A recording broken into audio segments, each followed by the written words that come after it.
We all know that going to school is required by law. If you've been watching previous episodes of this broadcast, you know how damn often I deal with truancy. Because let's face it, many people are arrested for skipping class. That includes kids and parents. But can you be arrested for playing hooky? Here's Law by Mike.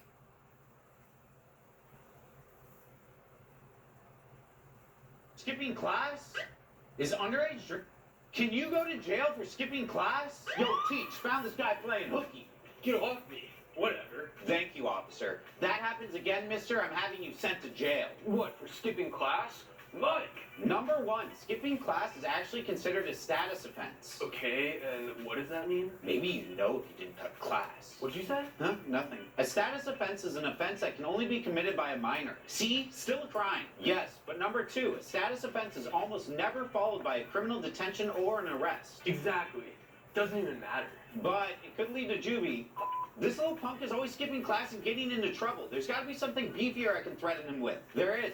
Number three, not only could you get in trouble for skipping class, your parents could also face fines or even go to jail. Whoa, hey, it ain't that deep. But it is. You got two options, kid. Class or your parents go to jail. Then lock them up. Maybe you'll understand what school feels like. Your taxes do pay for both. Oh, bet. Can you go to jail for skipping class? Yo, Teach, found this guy playing hooky. Get off. A lot of people don't feel like playing hooky. But when you're dealing with people who do play hooky as parents, you have to nip it. You gotta nip it in the butt. And then say to yourself, if I was in that kid's shoes, then I would have done this and I would have done that. This is what I would have done. Here. There we go. What I would have done, because this is the only state that decriminalizes truancy. But like I said, if it continues on and on, a truancy judge will refer you to the district juvenile court. After they send you to a juvenile probation officer, where they do one of several things. And that's where the juvenile probation officer comes in. That's to where they have the option, can do two things.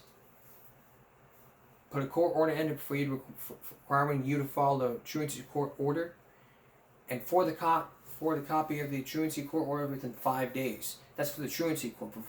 But for probation officers, they'll institute new conditions to that court order. So the answer is yes, you can.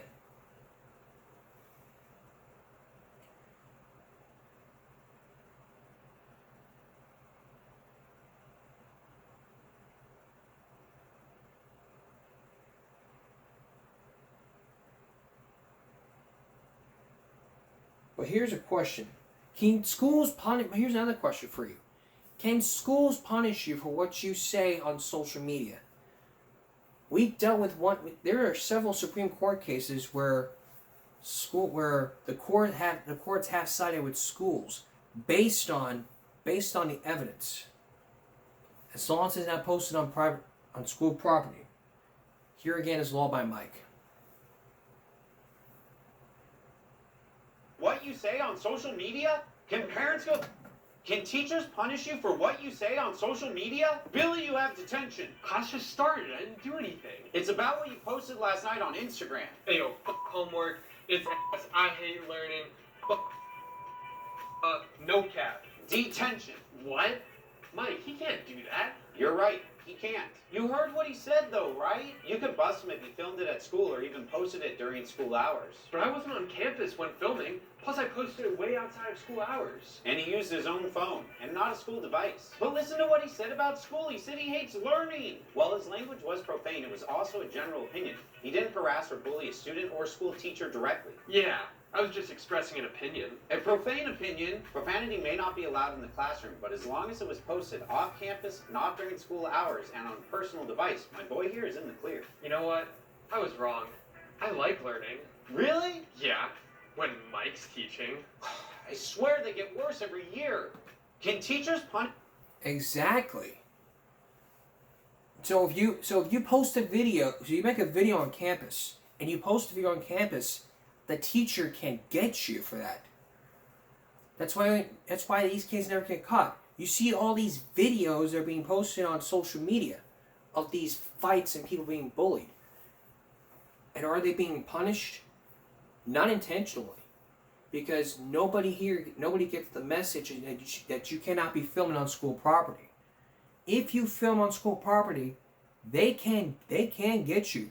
And they will get you very good. Try to be more understandable, be realistic about this.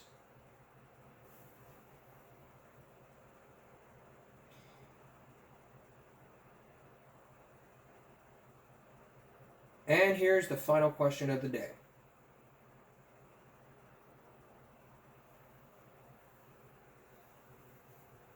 Search you at school? Hey, Teach, we're looking for the kid that spray painted my car. Oh, I bet it was him. What the? I want to have a few words with you, kid. Me? Teacher, can he? Don't look at me, I'm grading papers. Mike? Number one, if a cop approaches you at school, don't run or resist, but you can tell them that you choose to remain silent until your lawyer is present. Yeah, I invoked the fifth. Fine. Don't want to talk? Then I'm going to search your backpack. Mike! Number two, you can refuse a consent to a search. I do not consent. But that doesn't mean it will stop the search. What? But it could protect your rights later. This ends... It's because of the Supreme Court ruling. That's just all I wanted to show you for our question break. Because basically a lot of people have questions. So I'm glad I was able to put out those questions. Alright, the mayor of your town wants to ban a strip club. Up next, you're going to meet that mayor, and he'll explain why he wants to ban strip clubs in his town. Also, racist neighbors. White neighbors versus black neighbors. Stay with us. There's now a latest pill that can be held to help fight COVID. You may not have heard of it, but it's called Paxlovid.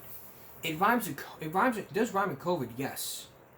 But if you have not heard about this, you need to listen up good, because there are 13 things that you need to know. As a COVID patient, you need to know. And as for me, I was not a COVID patient, and since 2 years, I have been COVID free. I have been COVID free since those 2 vaccinations, no third booster. Here are the top 13 things that you need to know about Paxlovid. It's an antiviral therapy that consists of 2 separate medications packaged together. When you take a 3-pill dose, 2 of those pills will be nirmatrelvir, which inhibits the key enzyme that the COVID virus requires in order to take a functional virus particles after treatment. The COVID virus that is released from the cells is no longer able to enter infected cells in the body, which turn to stop the infection. The other is Ritonavir. It's a drug that's once used to treat HIV and AIDS, is now being used to boost medicines. It shuts down the metabolism in the liver, so it doesn't move out of your body and quickly, which means it can no longer give it the boost to fight the infection. Like trying to fight yourself.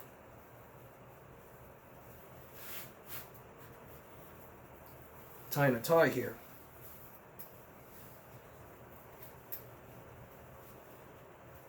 Moving on to the second one. When should I take Paxlovid? You gotta take that within 5 days of developing your systems. According to Dr. Jeffrey Tobo of MD, medicine infectious disease specialist, it's in determining the patient. So once you've been ill with the virus more than a week, the damage done to the body in severe case, it can't be undone in the antiviral. How often do you take it? Twice daily for 5 days for a full course. Is Paxlovid similar to a Tamiflu? It's a good comparison. There's also a difference between the two. It's just the way they were studied. Can anyone get Paxlovid prescription? You must be a high. If you want to get that risk, if you want to qualify for a prescription like that, you must be at least a high risk of developing severe COVID-19. You must either be 50 or older, and HIV remains strugglers for fracture severe. And the FDA recommends discussing your options. How does it work? Last year was based on a scientific evidence submitted by Pfizer, the one who created their Pfizer vaccine for the COVID vaccine, including phase 2 data from the phase 2-3 study showing 86% reduction in the risk of COVID-19. In November 2022, the CDC reported a real-world study, 51% lower hospitalization rate within the next 30 days. What about the kids? Ages 6 to 17 who have COVID-19 symptoms will and test positive for virus and who need to hospitalize with severe risks. They launched a clinical trial back in March of last year. Right. Back in March, almost 2 years ago. The side effects of this include hives, trouble swallowing or breathing, swelling the mouth, lips, or face, throat tightness, hoarseness, skin rash. Other possible side effects include an altered or impaired sense of taste, diarrhea, increased blood pressure, muscle aches, nausea, abdominal pain, and feeling unwell. Can I take Pavlov if I take other medications? Anyone who's assuming HIV-1 infection should either talk to their healthcare provider or just talk to your doctor. The rebound effect of this, it's basically what the CDC says. If you're not eligible, can I take someone else? Well, there are other COVID-19 therapies out there. Do I still be up to date with vaccination if it's available? It's the key part. If you've been vaccinated twice or 3 times, you have to keep updating. Your doctor's got to keep asking you, did you get the COVID-19 vaccine? You say yes. You got to keep updating your doctor like every 6 months. And lastly, that's the 13 questions. Now the question is, are some COVID patients not taking Paxlovid? Take a look at this. My doctor. I'm calling my doctor. If it's COVID, Paxlovid. Paxlovid was hailed as the breakthrough treatment for COVID-19 when it was first approved in December 2021. Along with mass vaccinations, Paxlovid has been credited with helping to end the pandemic. But with COVID deaths spiking once again, there's fresh concern today that COVID patients who need Paxlovid are refusing to take it. One reason, social media is giving Paxlovid the thumbs down on the taste. I hate COVID, but I hate Paxlovid way more. Why did you hate it so much? It was almost like the taste of the liquid garbage that sits in the bottom of your trash can. Then there's a phenomenon called Paxlovid rebound. Even President Biden experienced Paxlovid rebound in 2022. Feel fine, everything's good. A new study says only 15% of COVID patients take Paxlovid. If more had taken the drug, 48,000 lives would have been saved. We have a whole lot of reasons, I'm afraid, why we are underusing this life-saving drug. Paxlovid reduces the risk of hospitalization and subsequent intensive care unit admission and dying by over 70%. That's worth having a little metallic taste in your mouth, in this doctor's opinion. And in this doctor's opinion, he may have some common sense for y'all.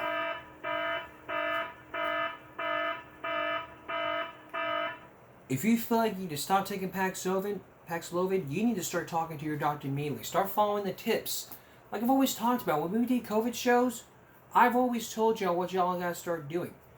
Now I'm telling y'all right now, you've got to start washing your hands, staying within 6 feet, start wearing a mask, disinfecting your areas. And if you have COVID, do not leave the house during your quarantine. Have a face mask on at all times and start disinfecting your areas. Try to be more understandable. This virus is deadly, and we all take it very seriously.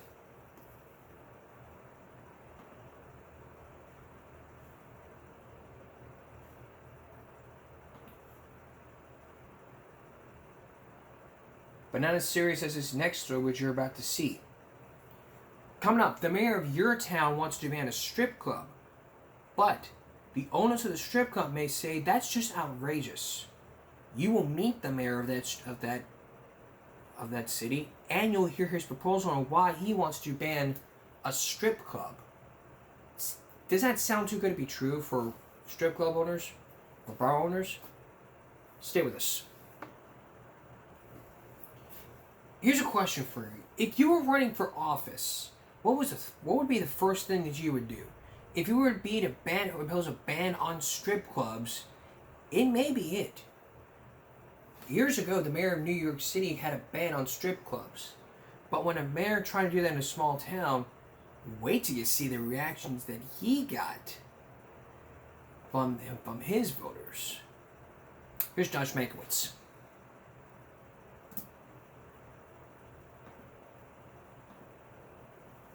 It's a very small town, and you get to know people. I started coaching in a Mayor of a small town tried to crack down. Wait till you see what happened. Here's Josh Mankiewicz. It's a very small town, and you get to know people. I started coaching in a little league and got to know more people, and next thing you know, you're running for city council, and next thing you know, you're mayor. At 31. Well, I was 28 when I was elected mayor, so yeah, but at 31. Actually, Joe Rice is only the part-time mayor of tiny Glendale, Colorado, a half-square-mile city within the city of Denver. Only 4,100 people live here, and most of them rent, not own. Glendale is dominated by office buildings, apartment houses, strip malls, and restaurants. And it has this. It's Shotgun Willie's, one of 2 topless bars in Glendale. Willie's has been an institution here for nearly 2 decades. The entertainment is tame as strip joints go, but Joe Rice thinks even this is too much for Glendale. I don't think that these types of establishments are something that most communities see as positive. Young Joe has big dreams for his little city. He wants to make it more family-friendly, more parks, better housing. Under his administration, the city is building its first recreation center. Shotgun Willie's isn't the kind of recreation Joe Rice had in mind in his vision of Glendale's future. But it wasn't until Joe took on the strip clubs that he realized politics can be a contact sport. But I think there is something wrong in a town where the strip clubs can do whatever the hell they want to do, and they are in control of the policies and the development of the community.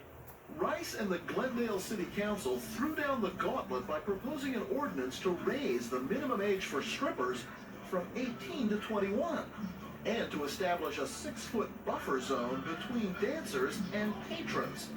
That would mean no more personalized tips. What made this ordinance seem like a good idea to you? Well, there have been concerns in the community about the strip clubs for a long time. Their impacts, the image that they have on the city, the things that come out of the strip clubs. You didn't see this as a big deal, did you? No, I didn't think it was going to be this big a deal. No. Or what Glendale was trying to do is simply come in more in line and put in place regulations that are very common throughout the rest of the United States and other strip clubs. Joe Rice must have thought that if there ever was an easy issue to sell, it would be this one. He knew the club owners would not be happy, but he believed most of Glendale's residents were behind him. 9 out of 10 people I've talked to, and I've talked to a lot of people, don't think it's appropriate for an 18-year-old to be in that type of environment, as a general rule. It's an environment that breeds a lot of crime, says Rice. So the ordinance became a public safety issue. There have been a lot of assaults. There have been narcotics violations. This last year, there were 2 stabbings. Just to make sure the new law would stand up in court, Rice consulted the National Family Legal Foundation, an Arizona-based conservative group which helps cities write laws to drive strip clubs out of business, or at least out of town. What kind of organization is the National Family Legal Foundation? I have no idea. What I know is that they're against sexually oriented businesses, and what I know is that they have experience in these types of regulations. After public hearings, the council passed the ordinance unanimously, 6-0. The vote came just a month before a regularly scheduled council election. 3 seats were up for grabs. Joe Rice didn't think the crackdown on the strip clubs would be a big enough issue to generate much public interest. He was wrong. Debbie Matthews owns Shotgun Willie's. She runs it with help from her boyfriend, Michael Donovan. Chuck Bonnewell is a supporter. The 3 were determined to fight the ordinance. They said the motives behind the regulations were suspect, and Joe Rice's were suspected of being the worst of all. What was the intent of the ordinance? Put the club out of business. You think it would have put you out of business? I would have. I wouldn't have lasted 2 weeks. That 6-foot buffer zone called for in the ordinance would have prevented patrons from having an up-close and personal relationship with the dancers. Matthews says it would make the customers go elsewhere. And if she were forced to close, a valuable piece of property would suddenly become available. It wasn't the state of her undress, it's the state of her address. Even before the ordinance passed, Debbie Matthews says she was contacted by a developer who had a plan to build a hotel complex on this site. In fact, this land use plan from the city of Glendale specifically anticipates development occurring right here. For his part, Mayor Joe Rice said the city had no plans to take Debbie Matthews' land. But there was more. Remember, the ordinance was supposed to promote public safety. What kind of people go there? It's 60-40 mix between blue collar and white collar. The average age is 35 to 55. How often have you had to throw somebody out of there? They try to... Not often. One of the strip clubs has the second highest number of police calls of any location in the city.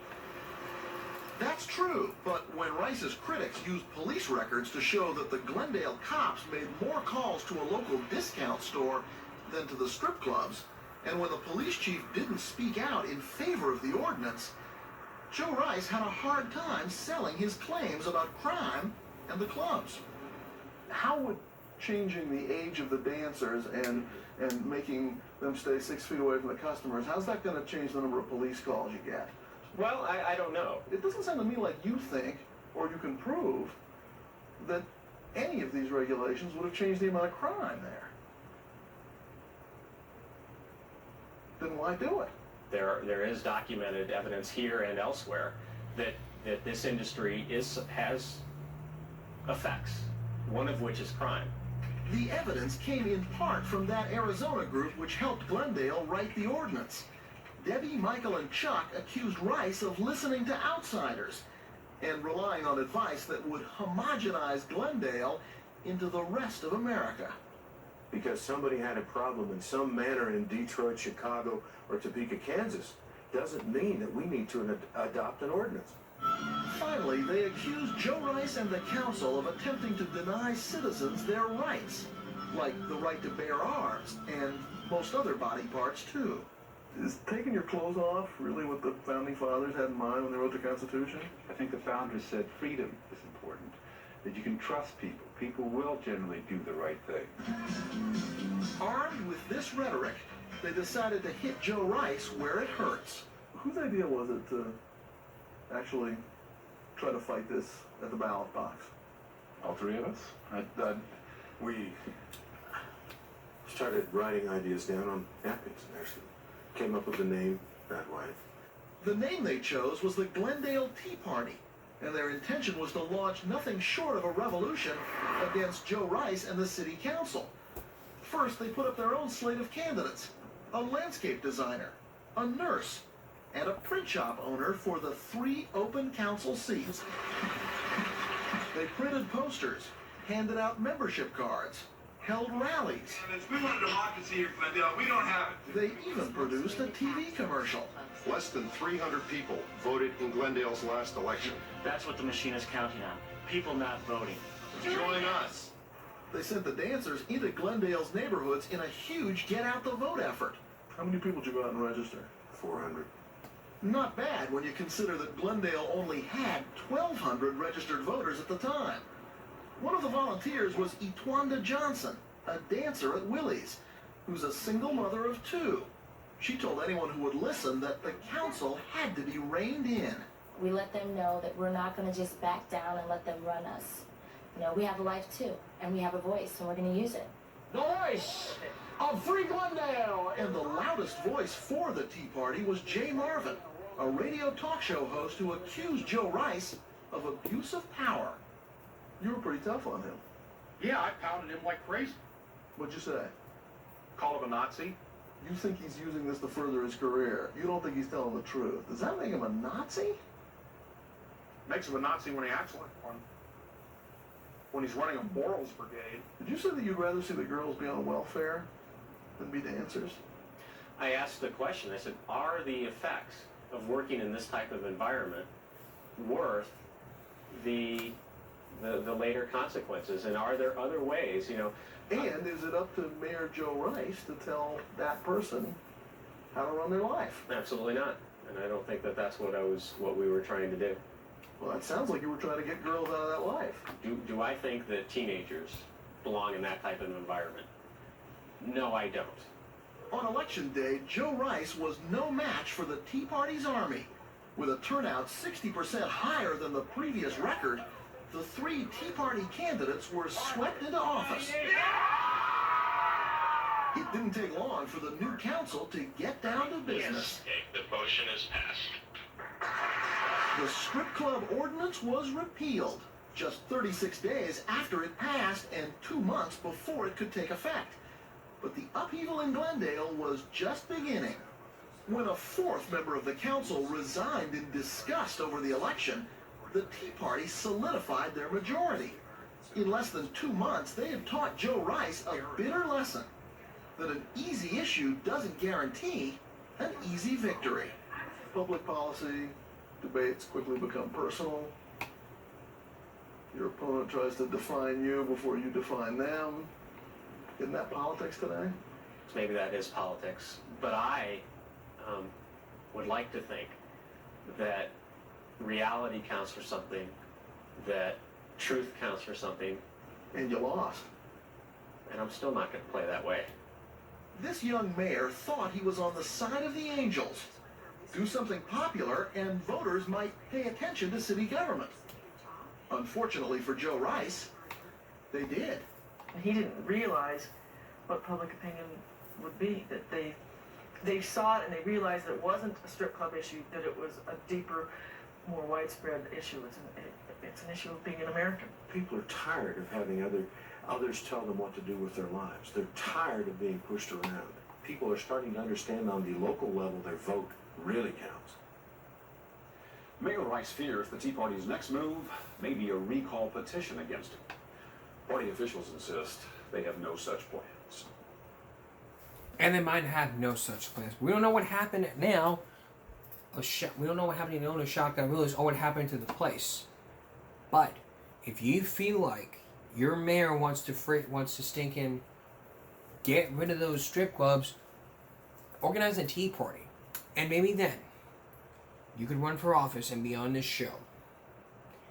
Personally, I'd recommend you watch this story before you watch this episode. That way, you get a better sense. Feuding neighbors. We are taught to honor thy neighbor. But what happens when neighbors try to feud? And when one neighbor is racist and another neighbor is not?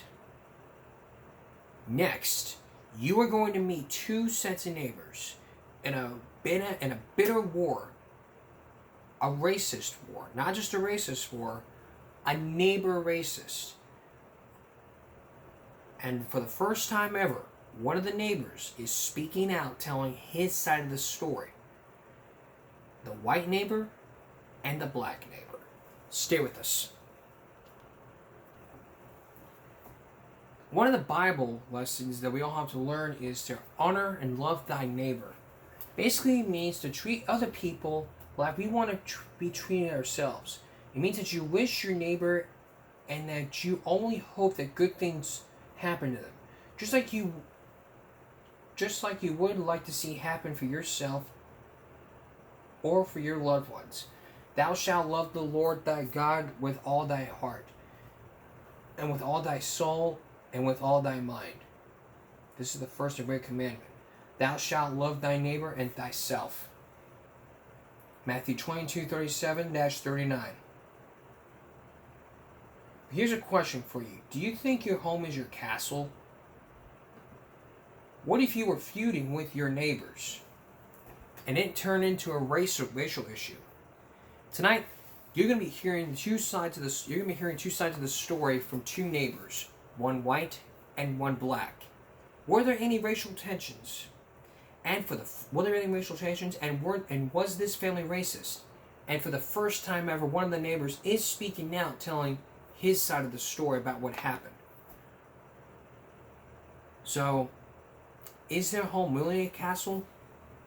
Here's Mike Betcher. Every chance that she got, she made my life a living hell.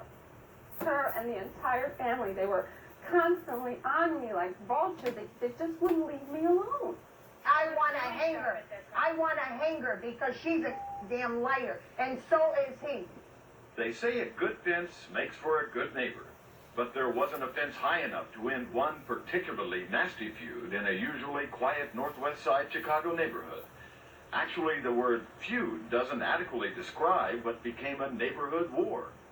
The Crafts of North Keating Avenue see themselves as white Americans crushed by reverse discrimination.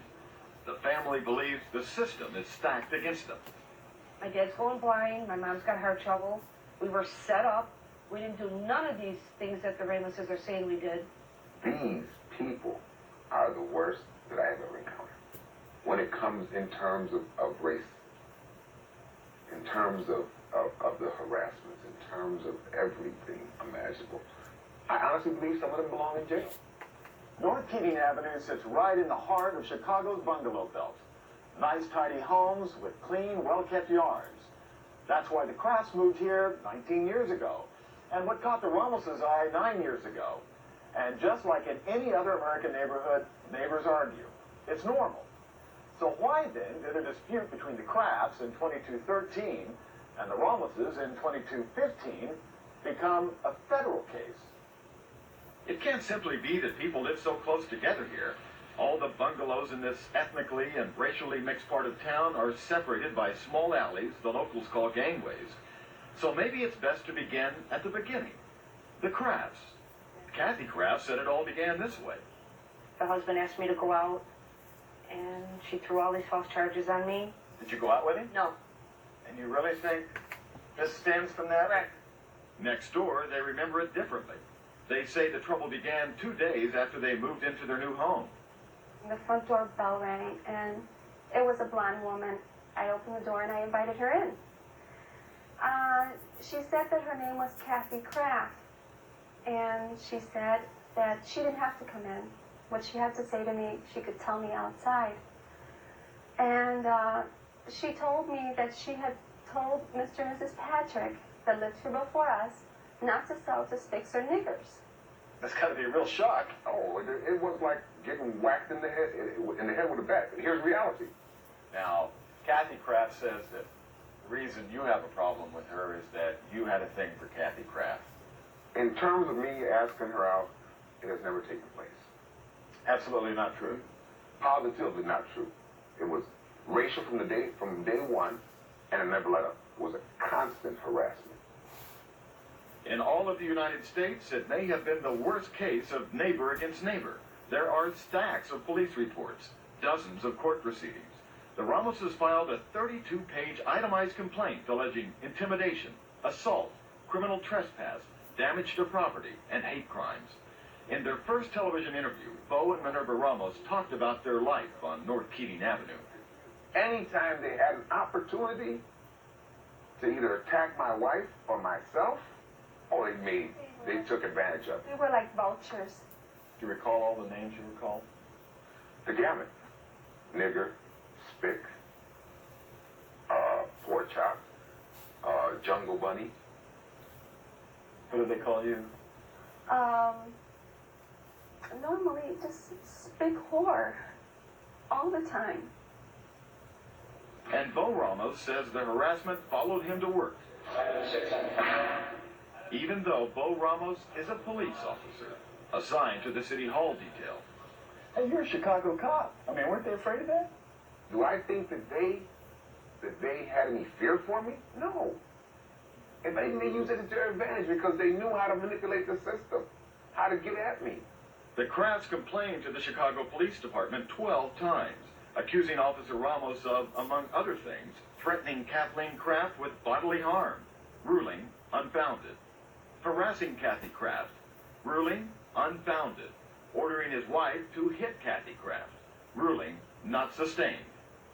What they attempted to do, as alleged in the complaint, is file false complaints against him.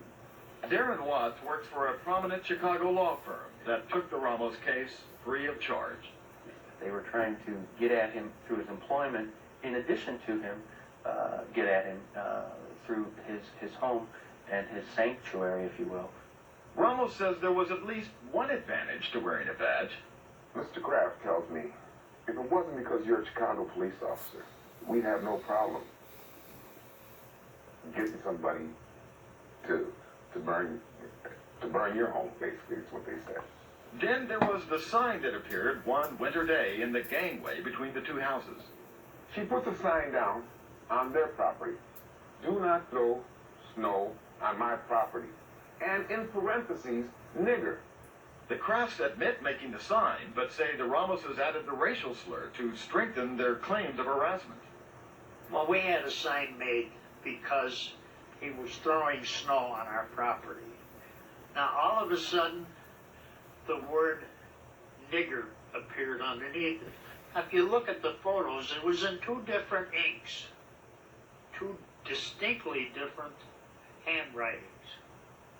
It's hard to believe that this kind of venom could continue at such a pitch for years, but it did, and it was worse during the summers. Minerva Ramos remembers July 4th, 1992. North Keating Avenue was celebrating the holiday.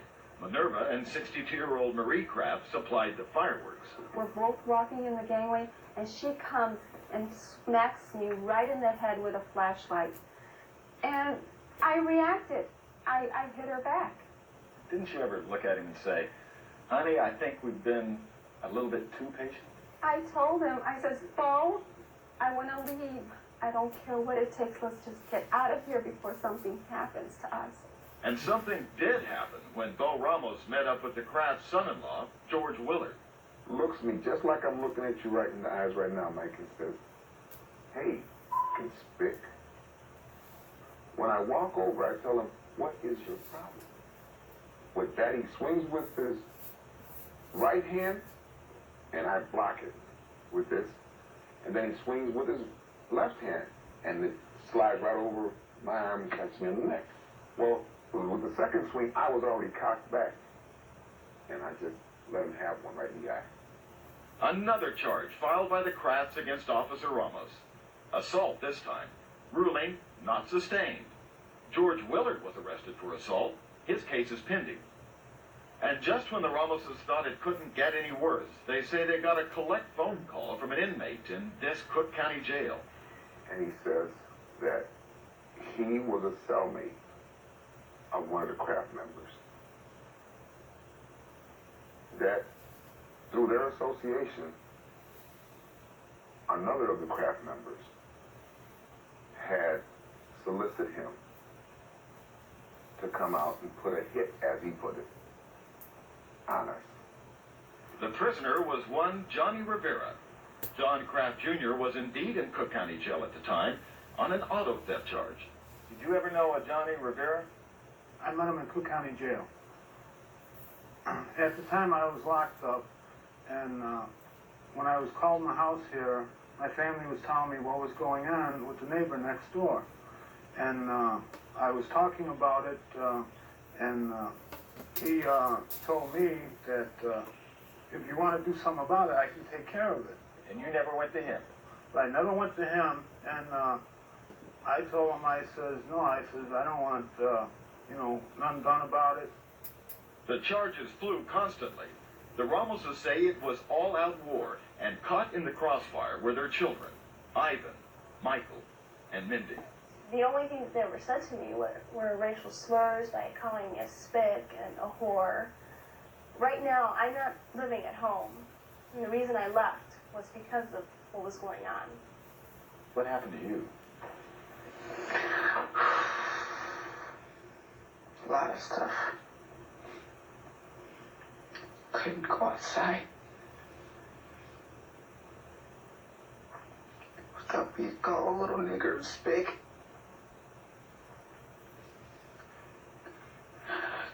Couldn't play with my friends without having my mom or my dad watching me as a bodyguard. They call me like little names of like little niggers, and they call my father one, and when one time my brother. Did you make racial slurs? Did you yell at those kids? As God is my witness, no, I never did. Never in my entire life. Nobody in this whole family ever called them racial slurs. But the Ramoses say they had had enough. After 9 years of living next to the Crafts, they brought a $10 million civil rights suit against them in federal court. The Crafts decided not to fight. We couldn't prove our innocence because we didn't have the money to back it up. If we would have had the money, we would have fought it to the end.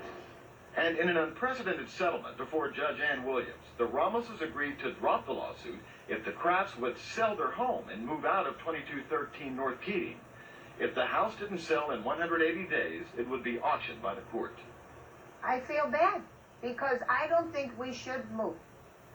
House is ours. I said I wanted to stay here till I die. We've worked for this house. We put money into it. We said they should move. They've caused all these problems with us. We are not racist. No. We've been here. I'm so upset now. Why are you upset? Because I know we're going to lose this house because of all these vicious lies. What do you think about your rights? We have none. We have none, not with We've lost him. all our rights because with this he's got it all. He's got the whole city of Chicago. Because I want to hang him. Because they have all the rights. They feel because he's a lousy, lousy policeman. He's a rotten, dirty policeman. Cop. Without that badge and without that gun, he's just like we are. Working like a citizen. That is all. He is. But he is rotten. And so is she. Like I said, if he didn't have that damn badge and that pistol, I don't give a damn. He is nobody. Like I said, he's got everybody on his side because he's getting everything for nothing. And he's laughing about it. And he comes through this damn yard like a chimpanzee with his big teeth out. And he's laughing. This is the honest to God truth. I don't give a damn. I want it to come out. They stole 9.5 years of our lives. They took those years away from me and my children that we could enjoy this house. The judge says, close this chapter in your lives, start again. But I can never forget what these people have done to me and my family. Bo says he wanted to stay on as a matter of principle. I'm not sure any principle's worth that, is it? Yes.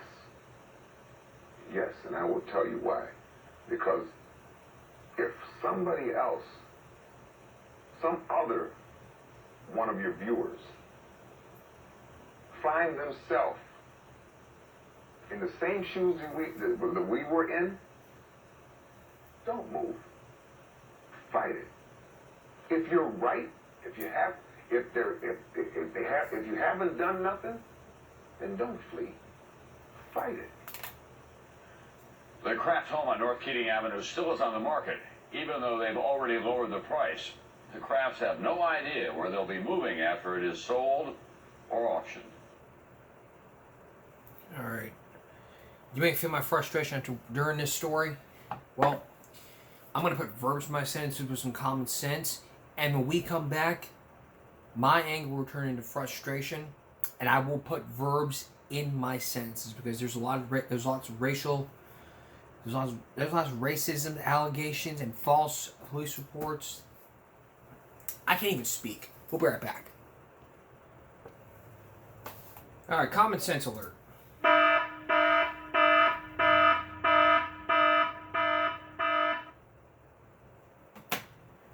You are to honor your neighbors. You are to love your neighbors. If there is an issue, you need to sort this out. And if you feel like that they're being racist towards you, you can do two things. You can fight in court until the cows come home, or you can move away and just simply say, well, I hate my neighbors, this and this. I'm going to go move somewhere else. But this family took them over 9.5 years. 9.5 years. I wouldn't even be in their shoes if it continued. Because if it did, that's what I would be. But I love my neighbors. I would never call them spick, this and this and this. I would never call them any racial slur. But if I did, if I went to any one of my neighbors and said nigger, they would beat the crap out of me. Or call another one spick. Or call another one pork chop. They would beat the crap out of me and start filing harassment lawsuits. This is ridiculous.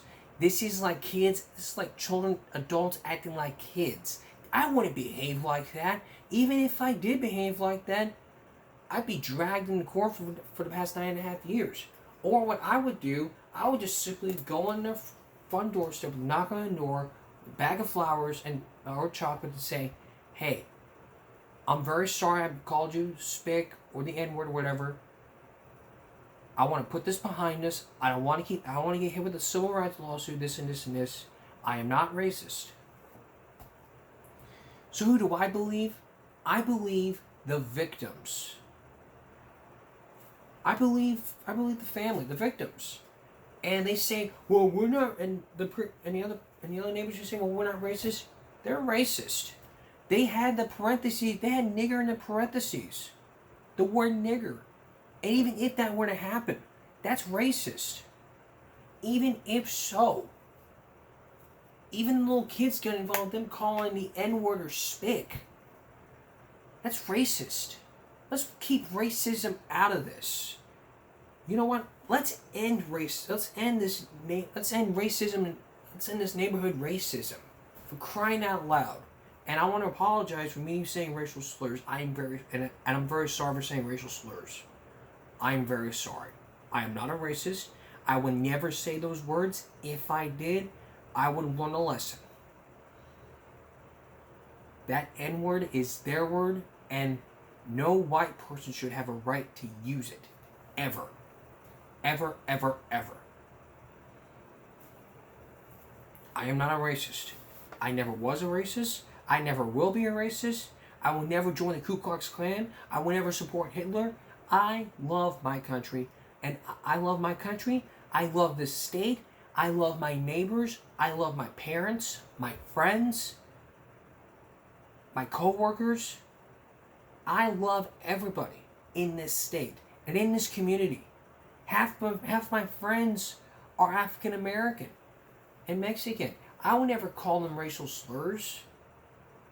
If I did that, I'd be like, what was that for? That was uncalled for. I would never do that. Never will. I never will do that. I would never teach my nephew to start hating on ethnicities.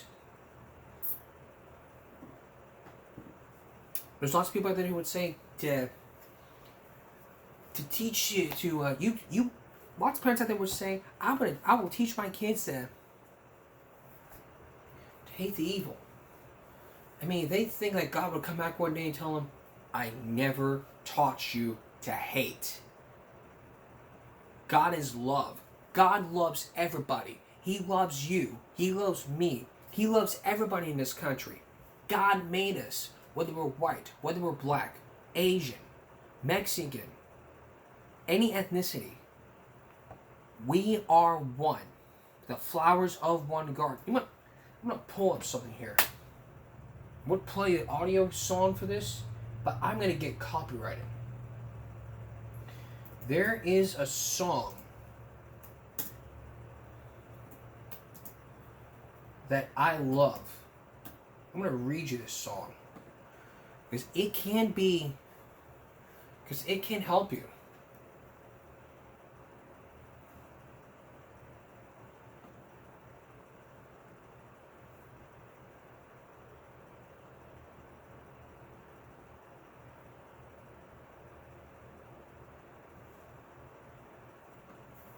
I'm just going to read you the chorus here, not the whole lyrics. We are one, the flowers of one garden. We're one, the leaves of one tree. Let the walls come down and stand here together. We are one family. That's the first one. Then there's a second one from The Lion King. Again, I would play that, but I don't want to get copyright infringement on this channel. It's really important that we all teach about racism. We all teach our kids about how not to hate, but to love. And I find that this song helps. And even Dan Seals says, I believe that our values and our ideas about how we should treat others are informed as children. Social and racial and religious prejudice are barriers to the unity of mankind. I believe we are one family. Whether you're friends, neighbors, relatives, we are one. And even the old, there's a Lion King song that really got my nerve. I mean, what differences do you see? I mean, we are the same. We have the same eyes. We have the same face. This is not just, I mean, we need to end racism. I mean, I don't care if you don't like the person. Don't go on social media and start saying, oh, I hate this, I hate that.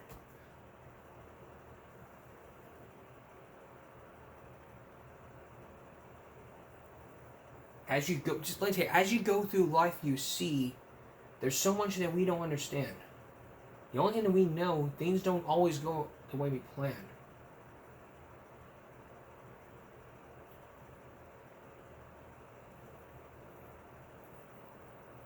I mean, everybody will stand by their side. I mean, even the ones that we died, they're with us in our hearts. This song has always, two of those songs that I love, has always stuck out to me and has always taught me that the ones that we love that are passed away, they're all in our hearts. That's from this song. The other song, this quote from Dan Seals would really get my attention. This quote, and this quote right here from this song,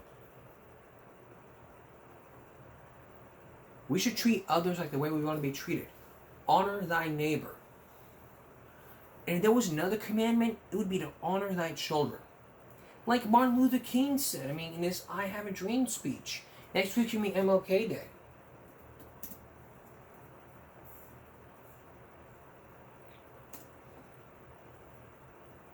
I mean, Abraham Lincoln ended racism. And Martin Luther King's I Have a Dream speech.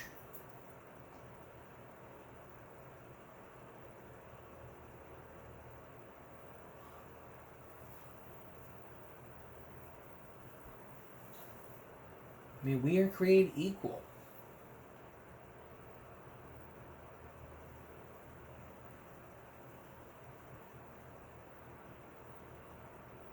I mean, he had a dream that one day his 4 little children would one day live in a nation where they would not be judged by the color of their skin, by the content of their character.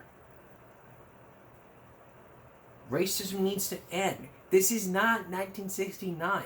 This is 2024. This was back in 1995. This was back in the 1990s. It's 2024 right now, and we need to end racism as it is. Enough is enough. If you feel like that your neighbors are racist, fight it. If you feel like you can't fight anymore, pack your bags and move. I believe the victims in this case should have taken this to court. But if they came on a show to tell their story, God, it'd be one hell of a show that we would be talking about. One side for white, the other side for black. That's a whole different show. We'll bring it back. Here's a question for you. Can you be fired for being a hero? Imagine this. One of your coworkers has been shot while working. And then you decide to step in and be a hero and help them out while they wait for the police. Now imagine the next day you're coming into work and your boss fires you for being a hero. The man you're about to meet says that's exactly what he did. It was just a month ago that a shooting happened at a fast food restaurant. And what happened next would even stun the family. Take a look. It was just on Wednesday night when Drew Gardner was all smiles after potentially saving his coworker's life. Now he's sitting on his couch, wondering why he no longer has a job. I was a bit bummed out because I considered most of those people there my friends. But I feel like, I don't know, it just feel like a bit like a betrayal in a sense. It was at the KFC in Beach Grove where police say Gardner's colleague was shot in the head by a former employee Tuesday. And it wasn't until Thursday afternoon when Gardner's mom drove by the restaurant and saw that it had reopened. When I went in there, I did approach her to talk privately in the back to kind of go over something about what happened. She refused to go in the back. We had to do it in the lobby in front of customers. It did get heated between her and I. Questions were not answered. It was that exchange between her and the general manager that led Sears to call police. The officer, after speaking with me and hearing everything that's going on and hearing that I'm Drew's mom and knowing about the shooting that happened, he did go inside to retrieve the paperwork for Drew's workman's comp. He came out, he said, unfortunately, she wanted me to communicate to you that your son is no longer needed here, and this is considered trespassing for you. Although Gardner says he's disappointed that he was let go from his job, he believes he did the right thing.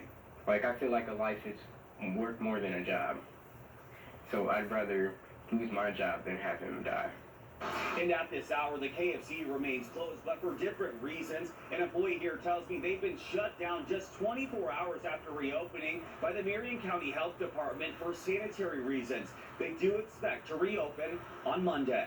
Reporting in Beach Grove, Chase Howell, 13 News. Back to you.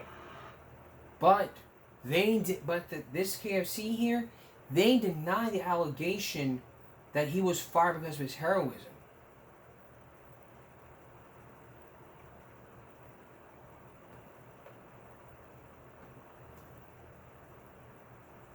Their statement says, our management team did not terminate Drew Gardner from our restaurant located in South Emerson Avenue in Indianapolis.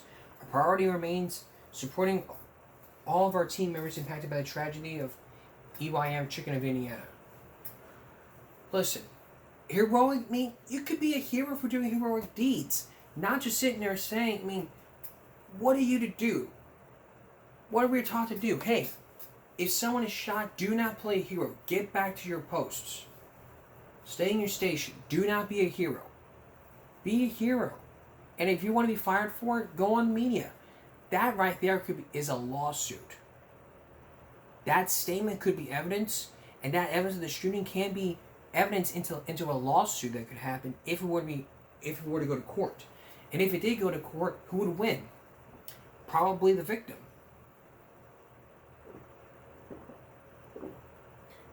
And all sides of the tale may sit there and say, well, we never fired him because of this, we never fired him because of that. And if the mother had audio taped that meeting with the GM, that would have been compelling evidence before the court, stating all this and this and this with the officer and with the GM. But you can't fire somebody for being a hero. It's just outrageous. Even employees would be outrageous to be firing someone for basically doing a heroic deed. What's the rule for all employees? Don't act like a hero? Just do what you're told? Give me a break. Be a hero. Do your best. And if someone is shot, do the right thing. Don't just sit there, be a bystander and start videotaping. Call 911. Stay with the employee they're shot. Let's all be a hero, like this guy. Then we all learn. Everyone's got to understand, when you choose to be a hero, you choose the consequences. It's common sense. That's Geek Break for this Monday going to Tuesday. We'll see you again for Geek Break Wednesday. For everyone here at YouTube, stop bullying, speak up, concentration, not strength. No jaywalking. Your body, your choice. And I want to apologize, and again, before I wrap it up here, again, I want to apologize for saying these racial slurs. These were just quotes from the story, and if you were taken offensive by it, I am for everyone that was watching out there, I do apologize in advance for uploading this video. And again, this is just from the story. I swear to you, I am not racist. I love all ethnicities, all blacks, Asians, Chinese, Mexicans, etc. I love all ethnicities from every country that I've ever been in. I've lived in this country. I love my country, and I love the state. Good night.